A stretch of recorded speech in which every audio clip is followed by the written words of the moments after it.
Hello everyone, welcome to the history of CAD. So in this section we solve a problem on trigonometry which appeared in CAD 2019. Okay, so let's see what is the problem saying. The number of real roots of the equation this 2 cos of bracket x into x plus 1 is equals to 2 raised to x plus 2 raised to minus x is equal to what? Okay, so I need to find out the real roots of this. So consider this to be an LHS and RHS. That is when it will be easier for you to solve this. Okay, so this I'll consider to be as RHS, right hand side, and this I'll consider to be as LHS, left hand side. I have to make, when is LHS becomes equal to RHS, at what value of x, at what, because I cannot make a quadratic equation out of it, right? Even if I substitute anything I cannot make, so how will I find out the real roots of it? So what will I say is, consider this to be an LHS and RHS. At what value of x will the LHS become equal to RHS? And that's what I have to think it here. Okay, so how will I start? So it can be one value, it could be 2 value, or it cannot be any value, or it could be many values, so infinite. These are the 4 options that I have. So you can start from here. You can write this as a form. This is 2 raised to x plus 1 upon 2 raised to x. I can write it in this way, right? This is again not but of the form as y upon 1 upon y. This is of the form like this, right? If I substitute this, which means whatever value will be here, the same value will be here. Whatever value will be here, the reciprocal of that will be here. Now what is the value that it can take? Now this can always be greater than equal to 2. Okay, because if you take the minimum value of y as 1, this will be 1 plus 1 upon 1, it will be 2. Now you take any value, 2 plus 1 upon 2 greater than 2, 3 plus 1 upon 3 greater than 3. So that is one case where it will be always be greater than equal to 2, or else it can be less than equal to 2 when y is negative. When y is negative, you will say, how is this happening? Let's consider y to be as minus 2. Okay, minus 2. Okay, minus 2. Then if y is equals to minus 2 minus 1 upon 2. Okay, so what will happen is, no matter which value you take it down, plus, right? This will become minus of minus, so this will become plus. No matter which value you take it there, minus 3 minus of minus plus 1 upon 3, it will always be less than equal to 2. Okay, let's try it with 1. Minus 1 minus of minus 1, this will be equal to the 0. Okay, so it will be what? Minus 1. Always it will be less than equal to 2. So if y is negative, but then you don't have to worry about this case. Why you don't have to worry about this case? Because y can never be negative. Why y can never be negative? Because 2 raised to x can never be negative. Okay, it is always positive. It is always positive. It can never be negative. It is always positive. So y cannot be negative here. Okay, so this is what you understand, that this case will be followed. Which means, what do I understand from this? This part will always be greater than equal to 2. This part will be always be greater than equal to 2. Okay, so whether it will be 2 or it will be greater than 2. Okay, that's why 2.1, 2.2, whatever it will be. So that's what I understand from this. Let's take the LHS now. Okay, if I take the LHS, cos, what do you know about cos? What value can cos take? We have studied this in trigonometry now. And what is that? Cos of 0, 30, 45, 60 and then 90. Rest 180, 270 will be taking repeated value from here, right? We have studied cos of 90 minus theta, cos of 180 minus theta. Everything is being derived from this basic value only. So what are the basic value? Cos 0 is 1, cos 30 is root 3 by 2, cos 60 is half, this is 1 by root 2, and cos 90 is 0, which means highest value that the cos can take is 1. Maximum value that cos of any degree will take is 1, right? We know that. We have studied in the basics of trigonometry by studying the entire circle. How is the trigonometry derived from the circle and the various angles related to cos? So that is from where we get this concept, the basics of trigonometry.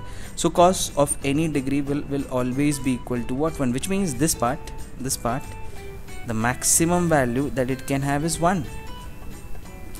Cos of this could be any degree, as x into x plus 1 could be any degree, right? No matter which degree it is, maximum value it can have, cos of any degree will be 1.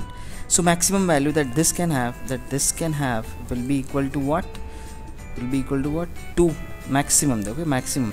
Other values will be less than 2. If you take this 1 upon root 2, if you get cos of anything 1 upon root 2, it will be lesser than 2, right? right? Or it is, if you get an half from here, say it is cos of 60. Cos of 60 is half into 2, that will be 1. So anytime maximum value you get is 2, other values, no matter which degree it is, it will always be lesser than 2. So this thing is always less than equal to 2. This thing is always less than equal to 2, right? So maximum value is 2 or lesser than this. And this thing, what did you get? The maximum value is 2, or minimum value is 2 or more than this. See, this will always be minimum value of 2 or more than this, maximum value of 2 or less than this. So when will this become equal to this? This can take a 2 when this can take a 2, because this can take a maximum of 2 and this can take a minimum of 2. So when will both of them be equal? When this is equal to 2 and this is equal to 2. It's only then we have both of them will be equal. Okay, and that can happen at what value of x? That's what you have to think. At what value of x will this happen? So put x is equals to 0. That's a very simple thing. So this becomes 0, this becomes 0, so this becomes 1 plus 1, this becomes 2. If you put here 0, this is 0 into 0 plus 1, which is nothing but cos of what? This is cos of 0 plus 1 will be 1. Eventually it will be 0. Cos of 0 will be 1. 1 into 2, it will also be 2, correct? Okay, because this will be cos of 0. Eventually cos of 0 is 1. 1 into 2, it will be 2. So at x is equals to 0, they both become equal. Okay, that is one case. You can say, is there any other value? So this means 1 is the answer. You can have one real root to that. At what value of x LHS becomes equal to RHS? Is there any other value of x? So I can put x as minus 1 as well. Let's put here x as minus 1. So minus 1 plus 1, this will become what? 0. So this becomes cos of 0. Cos of 0 is 1. 1 into 2, it will be 2. So I am getting a 2 from here. But am I getting a 2 by putting x as minus 1 here? So if I put x as minus 1, this will be 2 raised to minus 1, which will be nothing but 1 by 2, and this will be no, this will be minus of minus 2, 2 raised to 4. 4.5 is what I am getting it here. So 4.5 is obviously not equal to 2. So at x is equals to minus 1, it is not happening. LHS is not becoming equal to RHS. It only happens at x is equals to 0. That's the only value that it will take. So answer will be option number C.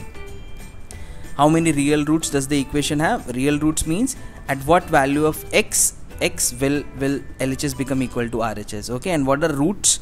If you don't know this, we have studied this in quadratic. Say x square plus 4x plus 4 is equals to 0. So what is the value of x that you will put in so that y becomes equal to 0? This is always our roots, right? This is what you understand from root. So what will that value be here? That will be minus 2. Minus 2 square will be 4. This will be minus of 8 plus 4. So that becomes equal to 0. So what value of x will you put in to get y is equals to 0? Because this eventually you write it as y. Okay, that is the basic definition of roots that we have studied in the basic of quadratic. That's what I am doing it here. At what value of x that you will put in, if I take this here, this such that if this is coming out to be 2 and if this is also coming out to be 2, this will be 2 minus 2, that will be equal to 0, right? Okay, but I didn't make a quadratic out of it. I just said LHS becomes equal to RHS, correct? So I can do this with this as well. So this is x square plus 4x. This is equal to 4, right? And that's what I'm saying. If LHS becomes equal to RHS, which means that will be the value. So this will be minus 2 square, which will be say 4, and this will be minus 8. So 4 minus this will be yes. So this such that x is equals to minus 2. So this becomes minus 8. Minus 4 plus 4, it will be 0. Eventually it comes out to be 0. Okay, so what are we testing it here? Same quadratic. Okay, but I didn't make a quadratic equation. I just said what value of x will they become equal to 0. This is 2, this is 2, 2 minus 2, eventually they will end up to be a 0. Okay, so the hint here is don't make a quadratic here, because you will not be able to make a quadratic. All that you have to see is what value of x will the equation be satisfied, and how many value of x can you get it in this way. Okay, options are like quite close by. You can just do a trial and error method with some value. If you're not able to click with so many things, okay, you can just try with some values and see if you are getting 1 or 2 values. At least you can eliminate this 2, and you can be confused with this, and a 50% chance you can mark a C or a D here. Okay, so that's how this requires a little bit concept of trigonometry to go ahead and solve this problem.